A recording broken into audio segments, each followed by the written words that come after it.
आराध्य देव के चरण में वंदन। आदरणीय समणी जी, उपस्थित भाइयों तथा बहनों,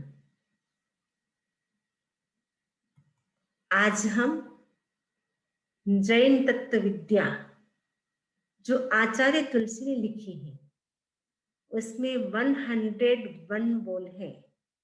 उसमें से हमने 14 बोलों की चर्चा की। आज हम 15वें बोल की चर्चा करेंगे। 8 टाइप्स ऑफ सोल, 8 आत्मा के बारे में चर्चा करेंगे। सबसे पहले हम जाने आत्मा क्या है, आत्मा को क्यों जानना चाहिए। मैं भी सबसे पहले आप लोगों से प्रश्न पूछना चाहती हूं, अपना घर कौन सा है? आप अपने घर में सुख का अनुभव करते हैं या पराये घर में?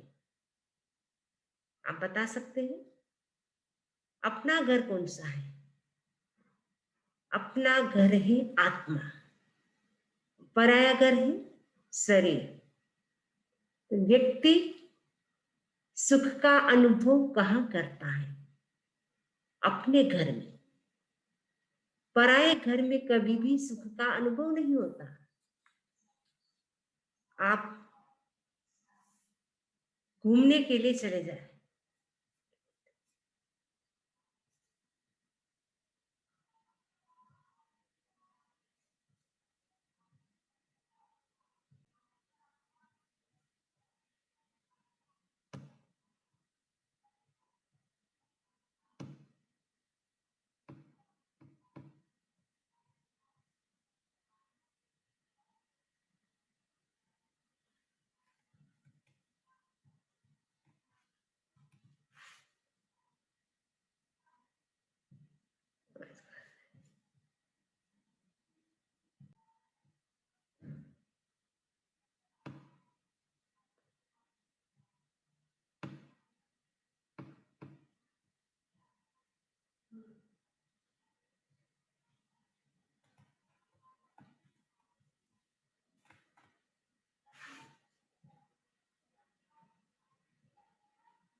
आराध्य देव के चरण में वंदन। आदरणीय समणी जी, उपस्थित भाइयों तथा बहनों,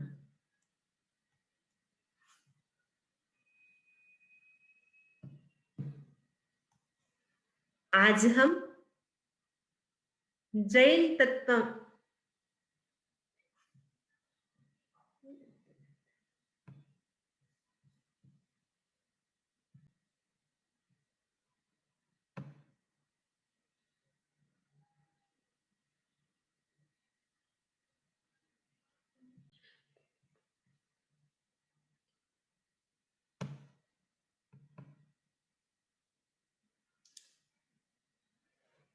आराध्य देव के चरण में वंदन। उपस्थित भाइयों तथा बहनों, आज हम जैन तत्व विद्या के अंतर्गत 15वें बोल की चर्चा करेंगे। 14 बोलों की हम चर्चा कर चुके हैं। 15वें बोल में 8 टाइप्स ऑफ सोल, उसकी हम चर्चा करेंगे। Why do we need to know about soul? हमें आत्मा के बारे में जानना क्यों जरूरी है? प्राचीन समय से ही आत्मा के बारे में जानने का प्रयास किया गया है। अनेक लोगों ने आत्मा को जानने के लिए अनेक प्रयोग किए, अनेक परीक्षण किए। आज से 2500 वर्ष पहले कौशाम्बी नगरी के शक्तिशाली राजा प्रदेशी, उन्होंने भी आत्मा को जानने के लिए अनेक प्रयोग किए, क्योंकि उनका विश्वास नहीं था आत्मा नाम की भी कोई चीज होती है। आत्मा को जानने के लिए कई प्रयोग किए, उसमें से मैं आपको एक दो प्रयोग बताती हूँ। एक प्रयोग उन्होंने किया था, एक व्यक्ति मरणासन की स्थिति में था, यानी मृत्यु शैया पर लेटा हुआ था, लास्ट टाइम चल रहा था। उस समय राजा प्रदेशी ने उस व्यक्ति को कॉपर का जो घड़ा होता है उसके अंदर डाल दिया, कॉपर के घड़े को सील कर दिया, यानी पूरा बंद कर दिया, पैक कर दिया। कुछ घंटों के बाद जब घड़े को खोला गया, देखा व्यक्ति की मृत्यु हो चुकी है। कॉपर को चेक किया, जो कॉपर का घड़ा था उसको चेक किया कि कहीं होल है या नहीं, आत्मा कहां से गई, लेकिन उस घड़े में कोई भी होल नहीं था। तो राजा प्रदेशी चिंतन करने लगे, आत्मा कहां से चली गई? अगर आत्मा होती तो जरूर कोई न कोई छिद्र होता, होल होता, लेकिन कोई भी छिद्र नहीं हुआ है। इससे सिद्ध होता है आत्मा नाम की कोई चीज नहीं है।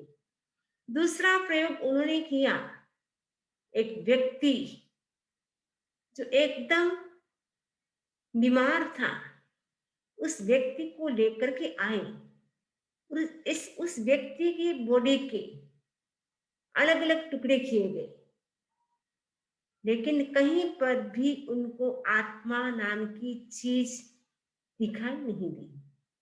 उन्होंने बहुत प्रयोग किए, परीक्षण किए, लेकिन उन्होंने आत्मा का साक्षात्कार नहीं किया।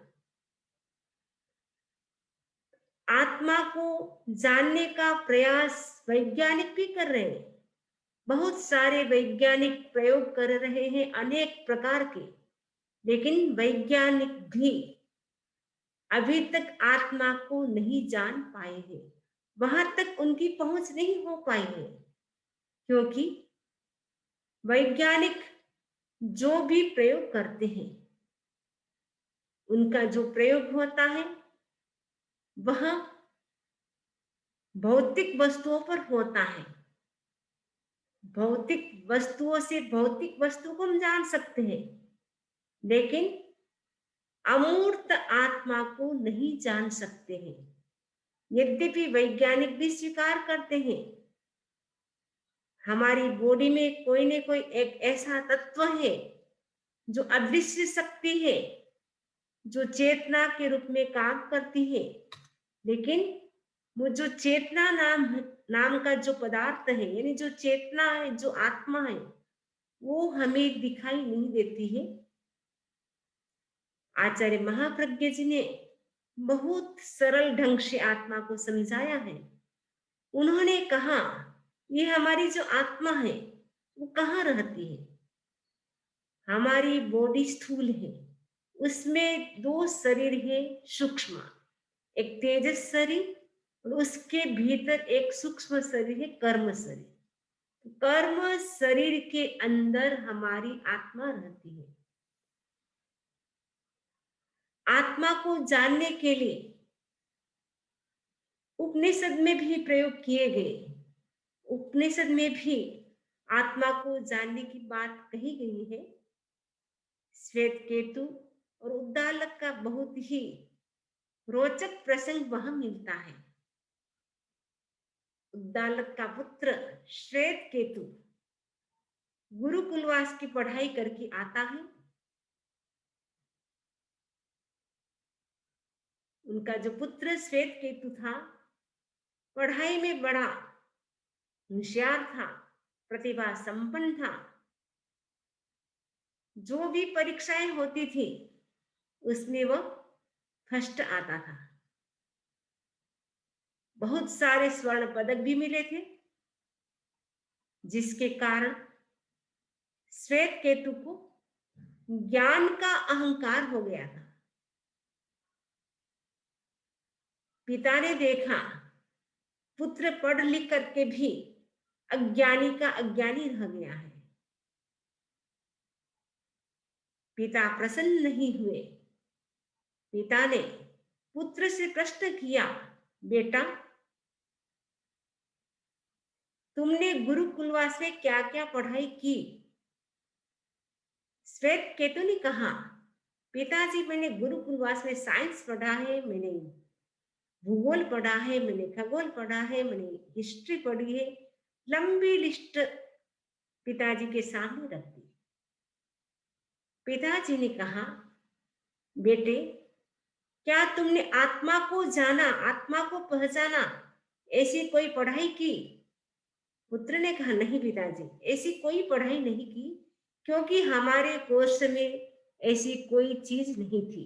आत्मा को कैसे जान सकते हैं, आत्मा क्या होता है, मैंने ऐसी पढ़ाई नहीं की। पिता ने कहा, अरे बेटे अगर तुमने आत्मा को नहीं जाना, आत्म विद्या को नहीं जाना, तो कुछ भी नहीं जाना। क्यों? क्योंकि आत्म विद्या ही परम विद्या है। आत्मा का ज्ञान ही परम ज्ञान है। इसीलिए आत्मा को जानना बहुत जरूरी है। आचारंग सूत्र का प्रारंभ भी आत्मा से होता है। आचारंग सूत्र में कहा गया, जे एकम जाने से सबम जाने। जो एक को जानता है वह सबको जानता है।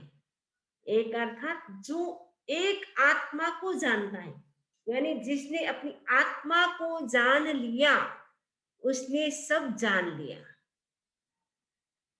आचार्य कुंद भी समय सार में कहते हैं, जिस व्यक्ति ने आत्मा को जान लिया समझो उसने द्वादशांगी रूप जिंदवाणी को जान लिया। क्योंकि द्वादशांगी यानी जो 32 आगम है उसमें 12 अंग, 11 अंग 12 उपांग। तो ये जो 11 अंग ऐसे टोटल 12 थे, दृष्टिवाद लुप्त हो गया, इसलिए पहले के जमाने में 12 अंग माने जाते थे। तो 12 अंगों का जो ज्ञान है वो सारा ज्ञान किसका है? आत्मा का ज्ञान है। जिसने आत्म ज्ञान को नहीं जाना उसने कुछ भी नहीं जाना। कबीरदास जी भी कहते हैं, आत्म ज्ञान बिना नर भटके, कोई मथुरा कोई काशी। आत्म ज्ञान के बिना व्यक्ति मथुरा काशी कहाँ कहाँ भटकता है पता नहीं। क्यों?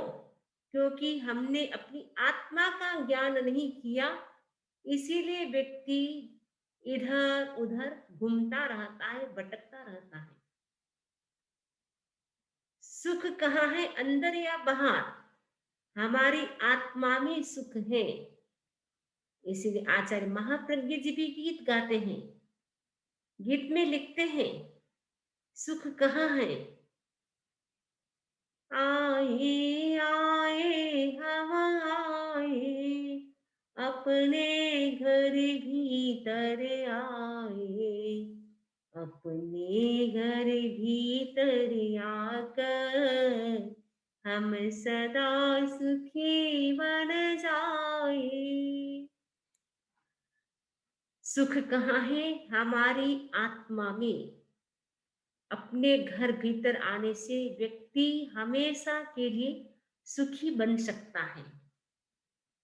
आत्मा का ज्ञान होने के बाद व्यक्ति को दुखी होने की जरूरत नहीं। क्यों? आत्मा क्या है? जीव, जीव की गुण, जीव की क्रियाएं, इन सबको आत्मा कहते हैं। आत्मा के बारे में दो प्रकार की विचारधारा मिलती है, आस्तिक और नास्तिक। आस्तिक विचारधारा जो आत्मा को, परमात्मा को, पुनर्जन्म को मानती है।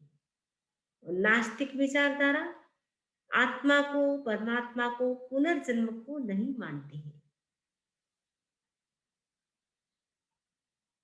भारतीय दर्शन में प्राय सभी दार्शनिक चार्वाक को छोड़कर आत्मा, कर्म, पुनर्जन्म में विश्वास करते हैं।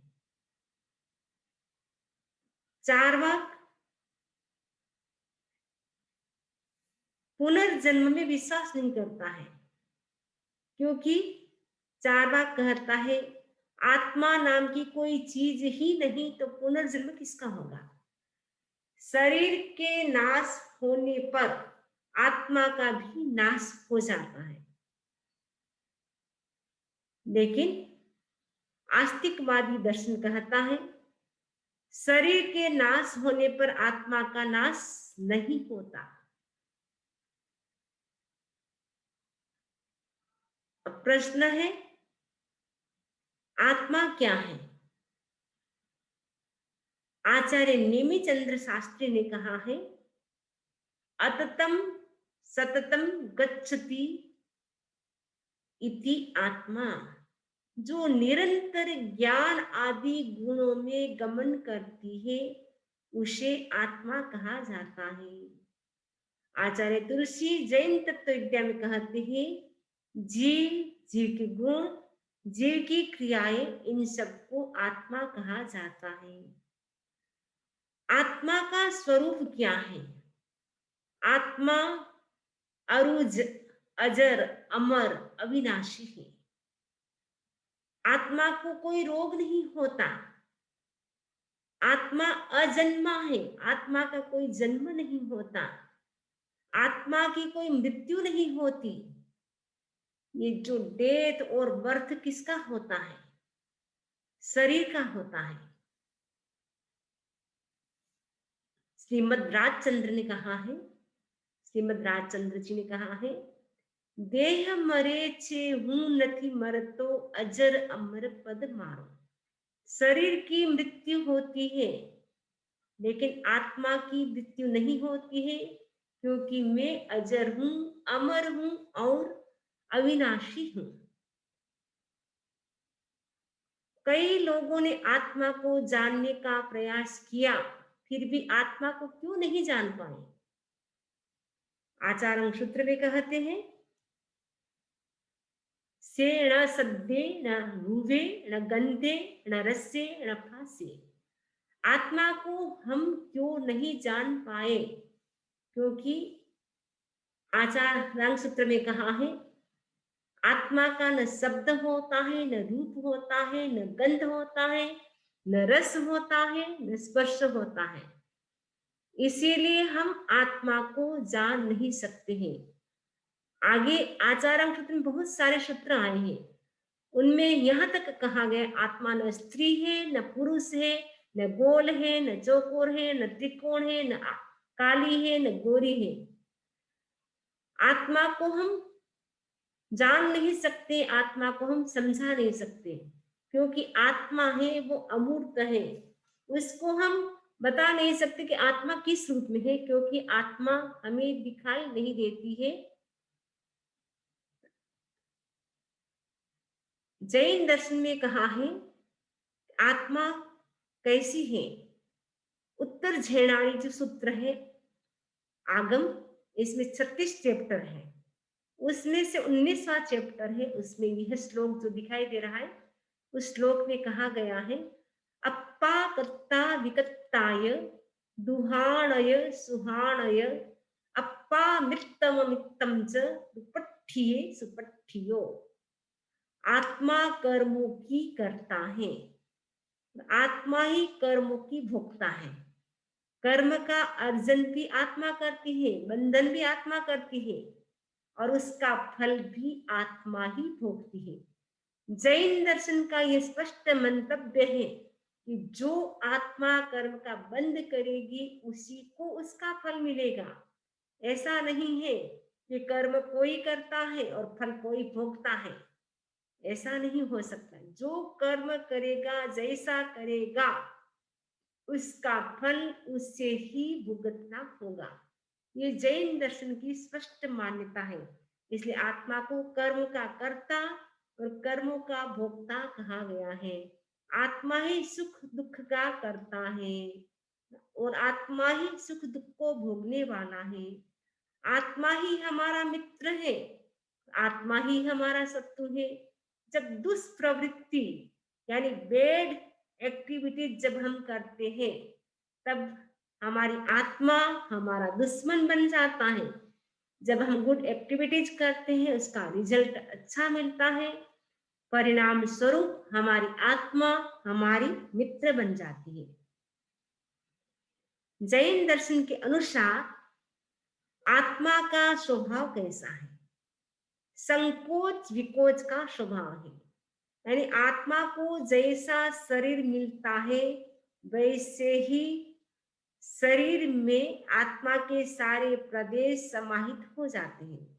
सपोज उसको हाथी का शरीर मिला, तो हाथी के शरीर में आत्मा के जो असंख्य प्रदेश होते हैं, वो समाहित हो जाते हैं। सपोज उसको ये कीड़े मकोड़े आपको दिखाई दे रहे, चींटी बन गई कभी आत्मा, कभी मकोड़ा बन गया, तो चींटी की आत्मा में भी असंख्य आत्म प्रदेश समाहित हो जाते हैं। क्योंकि आत्मा का एक गुण है संकोच विकोच, यानी आत्मा अपने प्रदेशों को संकुचित भी कर सकती है और फैला भी सकती है। आत्मा के तीन आत्मा के भगवती सूत्र में 23 नाम आए हैं। फर्स्ट है जीव। आत्मा को जीव भी कहा जाता है। जीव क्यों कहा जाता है? क्योंकि जीव जीता है, जीता था, जीता है और जिएगा, इसलिए उसको जीव कहा जाता है। प्राण, भूत, सत्व। आत्मा को प्राण भी कहा जाता है, आत्मा को सत्व भी कहा जाता है, आत्मा को भूत भी कहा जाता है। इनकी सारी डेफिनेशन यहाँ लिखी हुई है और विस्तार से आपको पढ़ना हो तो भगवती सूत्र का जो 20वां शतक है उसको आप पढ़ सकते हैं। क्योंकि हम लंबी चर्चा नहीं करेंगे, तो हमें संक्षेप में करना है, इसलिए केवल नाम नाम मैं पढ़ रही हूँ। आत्मा का एक नाम है विज्ञ। आत्मा को वेद भी कहा जाता है। आत्मा के लिए जीवास्तिका नाम भी आता है। आत्मा को चेता भी कहा जाता है। आत्मा को जेता भी कहा जाता है। आत्मा के लिए आत्मा शब्द भी है। और रंगन, हिंडुक, पुद्गल, मानव, कर्ता विकर्ता। कर्ता विकर्ता की तो अभी हम चर्चा कर चुके हैं। आत्मा कर्म का कर्ता भी है, कर्म का भोक्ता भी है। और आत्मा क्या है? जगत भी है। आत्मा के लिए जंतु शब्द का भी प्रयोग होता है, आत्मा के लिए योनि शब्द का भी प्रयोग होता है। और स्वयंभू, सशरीरी, नायक और अंतर आत्मा, ये 23 नाम है आत्मा के।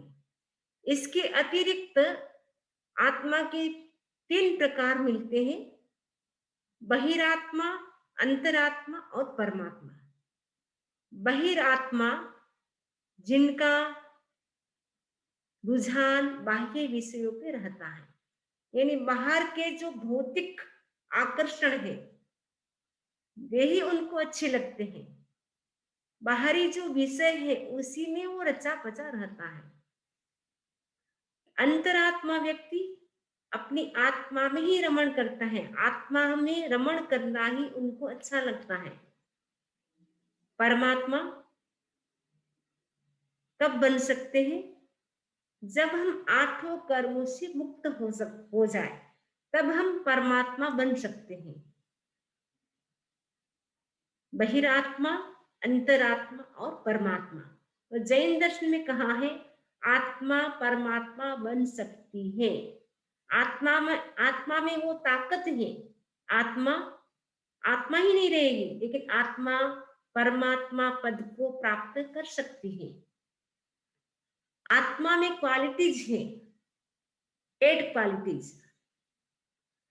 ये 8 क्वालिटी आत्मा में है, प्रत्येक आत्मा में। ऐसे नहीं मेरी आत्मा में, आपकी आत्मा, प्रत्येक आत्मा में यह 8 क्वालिटी आत्मा की है, वो विद्यमान है, फिर भी हमें दिखाई पूर्ण रूप से क्यों नहीं देती? थोड़ी तो हम देखते हैं, क्योंकि किसी की बुद्धि ज्यादा होती है, किसी की कम होती है, इससे पता चलता है इनमें ज्ञान की अच्छी क्वालिटी है। लेकिन पूर्ण रूप से हमारा ज्ञान, हमारे जो दर्शन है, वो सारे गुण क्यों प्रकट नहीं होते हैं? कहा गया पूर्ण रूप से इसलिए प्रकट नहीं होता है क्योंकि हमारी आत्मा पर कर्मों का आवरण आया हुआ है। जैसे आकाश में सूर्य हो, लेकिन उस पर बादल आ जाए तो क्या सूर्य दिखाई देगा? नहीं दिखाई देगा, क्योंकि सूर्य पर बादल का आवरण आ गया है। वैसे ही आत्मा में भी केवल ज्ञान रूपी सूर्य है, फिर भी हमें दिखाई नहीं देता है। क्यों? क्योंकि कर्म का सघन आवरण आया हुआ है। इसीलिए हम अपने भीतर विद्यमान गुणों को भी नहीं जान पा रहे हैं। अब प्रश्न है कि आत्मा और कर्म का जो रिलेशन है दोनों के बीच में, वो कब से है? भगवान महर्षि कहते अनादि काल से आत्मा और कर्म का संबंध चला आ रहा है। इसको हम बता नहीं सकते कि आत्मा और कर्म का संबंध कब से है, अनादि काल से है। आत्मा और कर्म वो कैसे सेपरेट हो सकते हैं? वो सेपरेट हो सकते हैं साधना के द्वारा। जैसे सोने को तपाने से उसकी मिट्टी अलग हो जाती है, सोना अपने स्वरूप में आ जाता है, वैसे ही तपस्या के द्वारा, स्वाध्याय के द्वारा आत्मा और कर्म को अलग किया जा सकता है।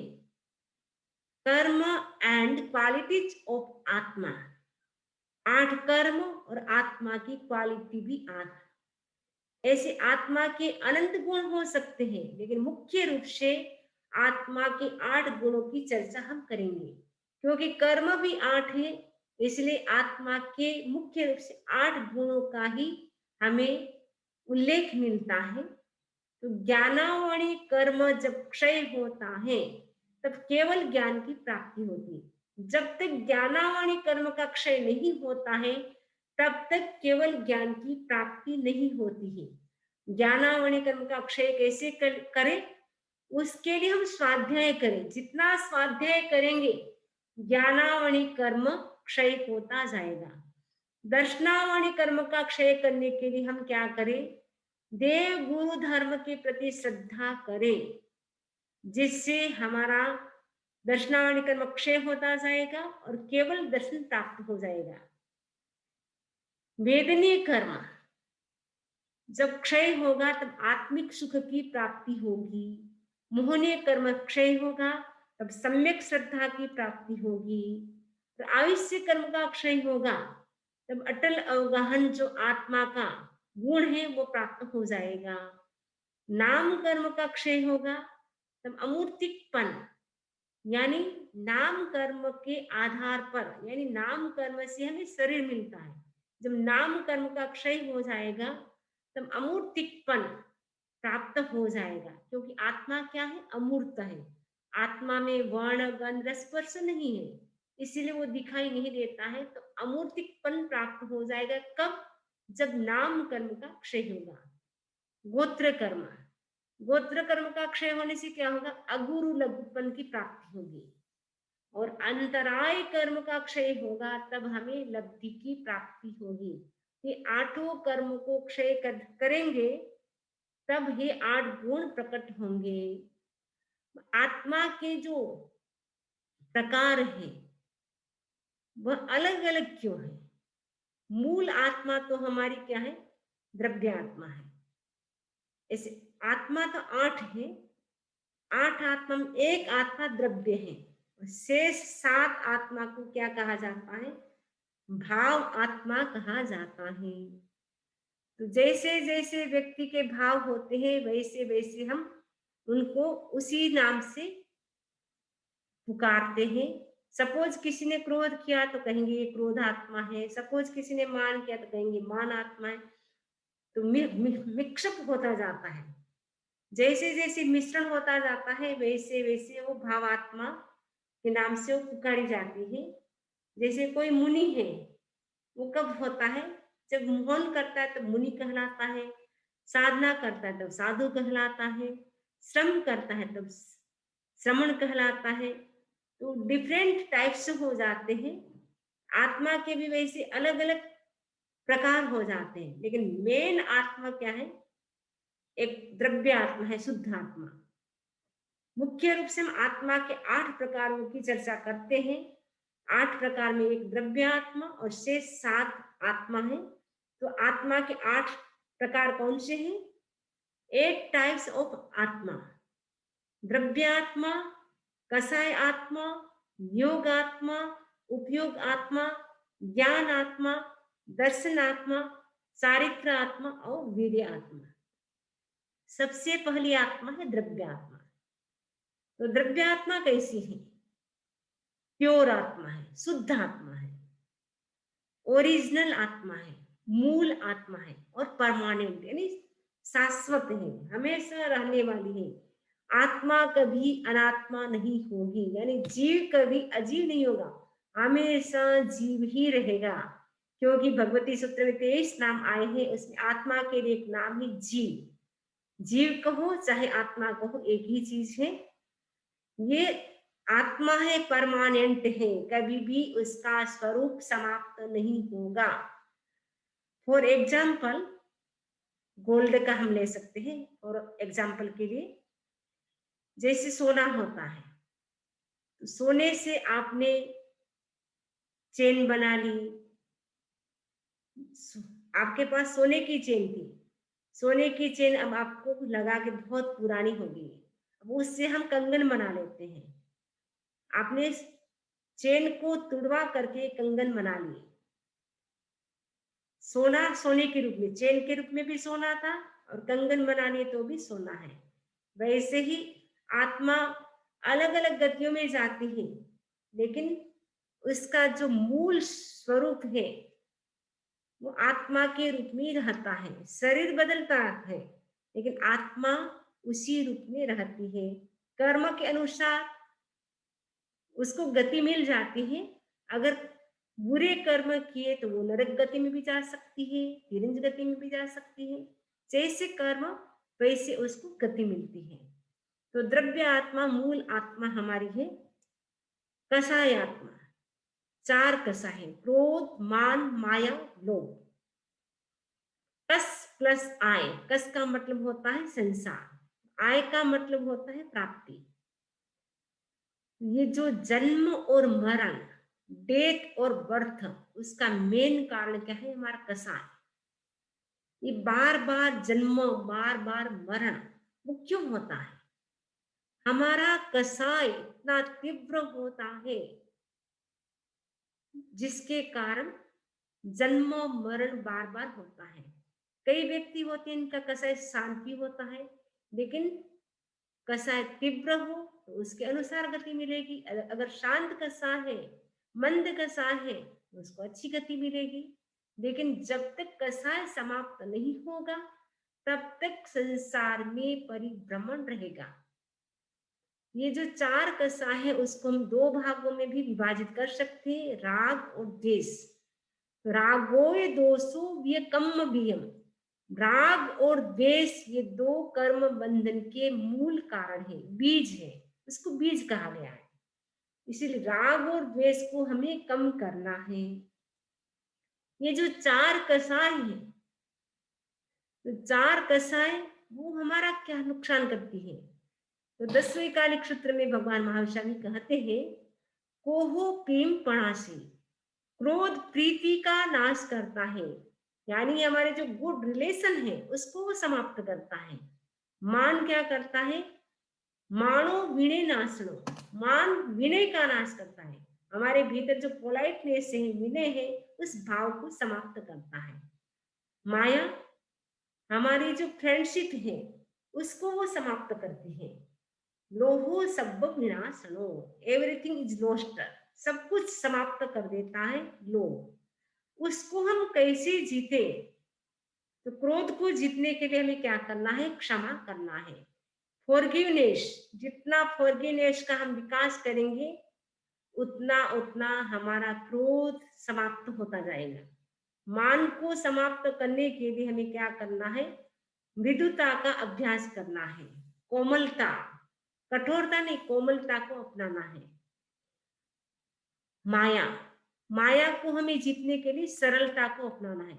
जो व्यक्ति जितना सरल होता है, रिजु होता है, उस व्यक्ति के हृदय में धर्म टिक सकता है।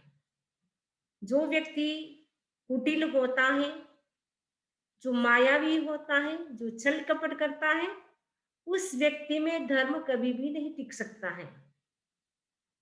सुई सीधी होती है, वो क्या करती है, जोड़ने का काम करती है। कैंची टेढ़ी होती है, वो काटने का काम करती है।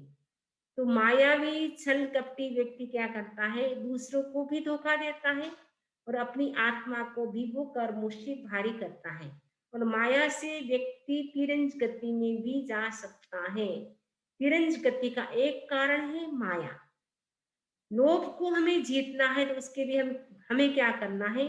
लिमिटिंग डिजायर, जो हमारी इच्छाएं हैं उसको हम क्या करें? लिमिट करें। अगर हम क्रोध करेंगे उसका रिजल्ट क्या होगा? रिजल्ट्स ऑफ क्रोध, जो चंड कौशिक आपको दिखाई दे रहा है, वो चंड कौशिक नाम पूर्व जन्म में क्या था? पूर्व जन्म में साधु था। साधु का चित्र देख रहे हैं आप?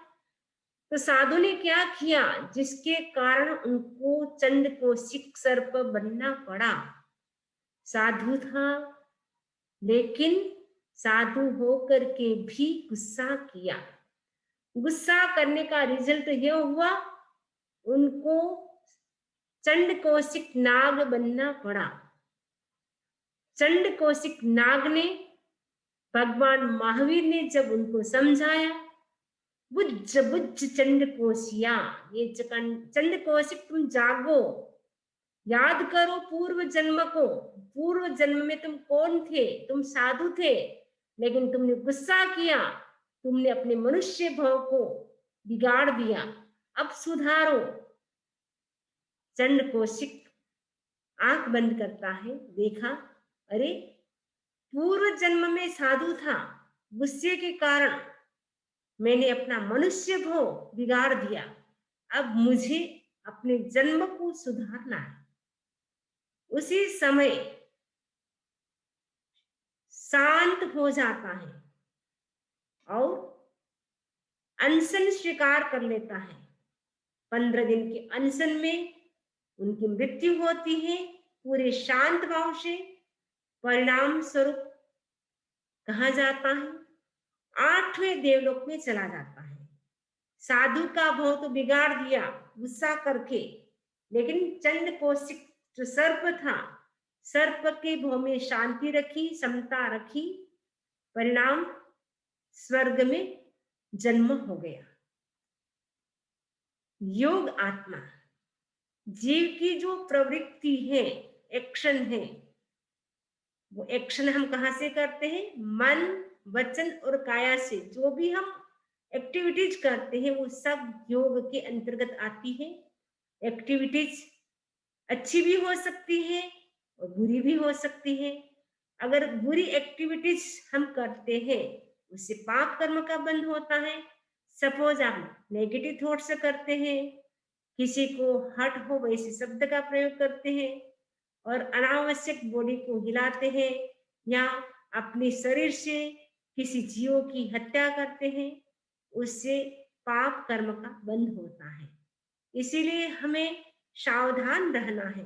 कोई भी हम काम करें पूरी जागरूकता के साथ करें। माइंडफुलनेस, एक आजकल मेडिटेशन चलता है माइंडफुलनेस का। हम जो भी काम करें भाव क्रिया के साथ काम करें, जिससे कर्मों का बंधन कम होगा। उपयोगात्मा, जीव का लक्षण है उपयोग। जो चेतना का व्यापार है वो उपयोग कहलाता है। उपयोग भी 2 प्रकार का होता है, एक ज्ञान उपयोग और एक दर्शन उपयोग।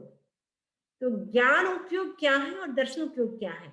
दर्शन का मतलब हम जो सामान्य देखते हैं वो दर्शन कहलाता है, लेकिन जब हम विशेष विश्लेषण करते हैं, वो क्या होता है, उपयोग होता है। ज्ञान आत्मा, ज्ञान आत्मा का गुण है। हमें क्या करना है, ज्ञान का अभ्यास करना है। जितना जितना हम ज्ञान की प्रैक्टिस करते हैं, उतना उतना हमारा ज्ञान बढ़ता जाता है। और ज्ञान एक ऐसी वस्तु है, अगले जन्म में भी साथ जाती है। सपोज आपने यहाँ 32 आगमों का स्वाध्याय किया, यह आपको अगले जन्म में भी आपको थोड़ा पुरुषार्थ करेंगे, आपको याद आ जाएंगे। आपको सीखने में टाइम नहीं लगेगा, बहुत जल्दी आपको ज्ञान हो जाएगा, याद हो जाएगा।